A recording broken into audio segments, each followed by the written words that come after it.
श्री कृष्ण जन्मस्थान शाही ईदगाह को लेकर न्यायालय में श्री कृष्ण के वंशज होने का दावा करने वाले मनीष यादव ने शुक्रवार को सिविल जज सीनियर डिवीजन की कोर्ट में एक प्रार्थना पत्र दिया। इस प्रार्थना पत्र में मनीष यादव ने मांग की है कि अधिवक्ता कमिश्नर नियुक्त कर शाही ईदगाह की वीडियोग्राफी करा रिपोर्ट मंगाई जाए। मनीष यादव की तरफ से कोर्ट में प्रार्थना पत्र में लिखा है कि ईदगाह में प्राचीन शिलालेख व पौराणिक सांख्य मौजूद हैं जो ईदगाह में दबा दिए गए हैं। पौराणिक सांख्यों को अदृश्य कर दिया गया। इस स्थिति को अदालत के समक्ष लाना आवश्यक है। किसी वरिष्ठ अधिवक्ता को कमिश्नर नियुक्त कर मौके की रिपोर्ट मंगाई जाए। प्रार्थना पत्र में मनीष यादव ने अंदेशा जताया है कि अगर कमीशन जारी नहीं किया जाता तो प्रतिवादीगण हिंदू निशानियों को मिटा सकते हैं। उन्होंने लिखा कि प्रतिवादीगण वाराणसी के ज्ञानवापी केस से प्रभावित होकर साक्ष्य मिटा सकते हैं। विदित हो कि उच्च न्यायालय ने गुरुवार को ही 4 माह में मामले की सुनवाई को पूरी करने के निर्देश दिए थे, जिसके बाद श्री कृष्ण जन्मभूमि के मुख्य पक्षकार मनीष यादव ने मथुरा न्यायालय में शुक्रवार को प्रार्थना पत्र दाखिल किया। कोर्ट 1 जुलाई को इस मामले में सुनवाई करेगा। राजस्थान पत्रिका के लिए लखनऊ उत्तर प्रदेश से मैं स्निग्धा सिंह। बताएं मनीष जी, जन्मभूमि प्रकरण को लेकर आज सुनवाई थी, क्या रहा और क्या था पूरा मामला? देखिए, कल माननीय उच्च न्यायालय ने एक आदेश दिया है जिसमें 4 माह में सभी पेंडिंग एप्लीकेशन को डिसाइड करने का आदेश दिया है, स्पष्ट आदेश किया है।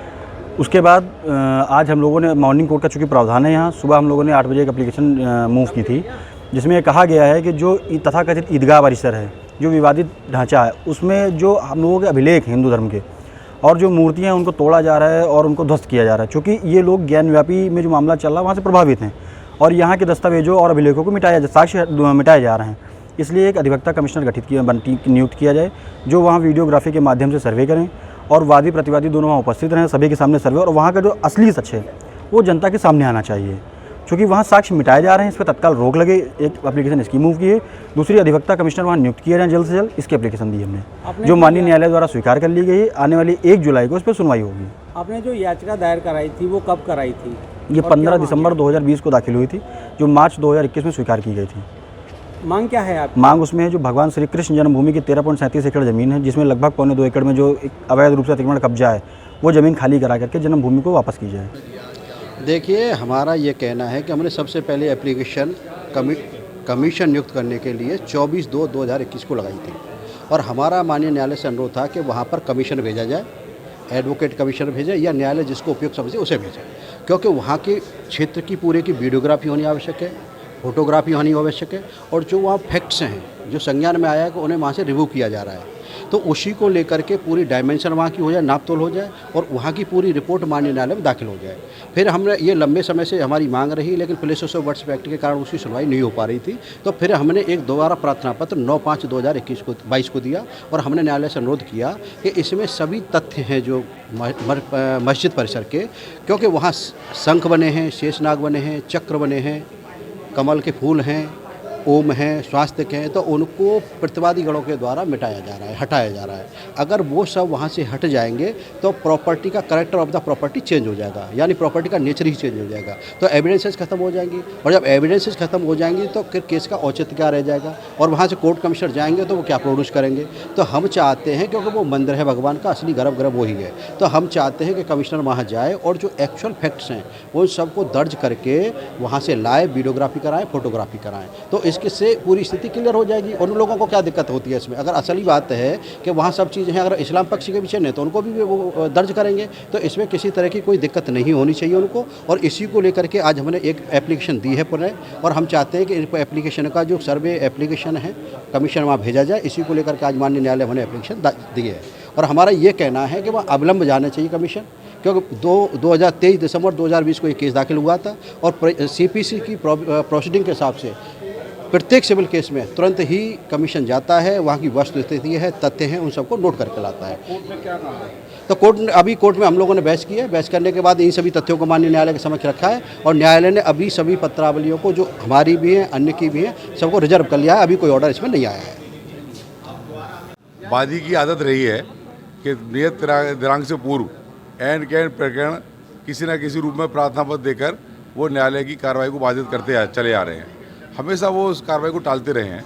और अभी मुझे तो देख के मैं हैरान हूँ कि जो हमारे एक वादी पक्ष हैं जो हाई कोर्ट से एक आदेश लेने गए थे, उनका स्वयं का आप देखें उनकी पत्रावली में वो कभी उपस्थित ही नहीं हुए। मात्र 2 बार उपस्थित हुए होंगे। उनकी ऑर्डर सीट पर स्पष्ट रूप से लिखा हुआ है कि वादी अनुपस्थित और उनको अंतिम अवसर दिया जाता है। जब वो यहाँ ट्रायल कोर्ट में जिस कोर्ट में मुकदमा चलना है यहाँ उपस्थित नहीं हो रहे, जानबूझकर मुकदमे को लिंगर ऑन करते हैं और फिर माननीय उच्च न्यायालय जाते हैं साहब मुकदमे सुनवाई जल्दी हो जाए। अगर वो यहीं हाजिर होते, यहीं उपस्थित होते तो इसकी ये नौबत ना आती। या दूसरे, हमें माननीय उच्च न्यायालय ने बुलाया होता, नोटिस जारी करे होते तो हम उनका पक्ष रखते। उनकी ऑर्डर सीट को सर्टिफाइड ऑर्डर सीट, माननीय न्यायालय की ऑर्डर सीट कभी बदली नहीं जा सकती। अभी भी प्रत्यक्ष प्रमाण है कि पिछली डेट को भी उन्हें अंतिम अवसर का अवसर मिला था। तो ऐसे तथ्यों को छुपाकर एन कैन प्रकरण जब कोई मामला ज्ञान व्यापी में होता है वो यहाँ एप्लीकेशन मूव कर देते हैं। साई मस्जिद ईदगाह और जन्मभूमि का मामला बिल्कुल अलग है। यहाँ रास्ते अलग हैं, सीमाएं अलग हैं, भव्य मंदिर बना हुआ है, वहाँ पूजा अर्चना चल रही है, नमाज होती है, तो कोई बात की स्थिति नहीं है। लेकिन चूँकि एन कैन प्रकरण अलग अलग प्रार्थना पत्र आते हैं, उनकी कॉपी रिसीव नहीं कराते। माननीय न्यायालय में कहते साहब कि हम लोग गए थे। तो इतना गुमराह जो वादी पक्ष कर रहे हैं। और एक और आपके पास से मैं चैनल के माध्यम से कहना चाहता हूँ, अगर कहीं कोई साक्ष्य है तो वो न्यायालय में पेश होगा, ना कि चैनलों पर दिखा कर। आखिर क्या साबित करना चाहते हैं? जो साक्ष्य आपने न्यायालय में पेश ही नहीं किए वो चैनलों के माध्यम से आप लोगों में ले जाना चाहते हैं। चैनलों के माध्यम से बात का निस्तारण नहीं होना, पंचायत के माध्यम से बात का निस्तारण नहीं होना, अनर्गल बातों को लेकर आप जो है दुष्प्रचार कर रहे हैं। तो ये कोर्ट में आए, कोर्ट की कार्रवाई से जले नहीं, भागे नहीं। क्या न्यायिक व्यवस्था पर इनको भरोसा नहीं? न्यायिक व्यवस्था पर ये सवाल उठा रहे हैं। आज कमीशन नियुक्त करने के लिए यहाँ पर एक एप्लीकेशन दी गई थी, क्या रहा उसमें? नहीं, ऐसा है उन्होंने भी अचानक एप्लीकेशन दी और ना उसकी कॉपी दी है।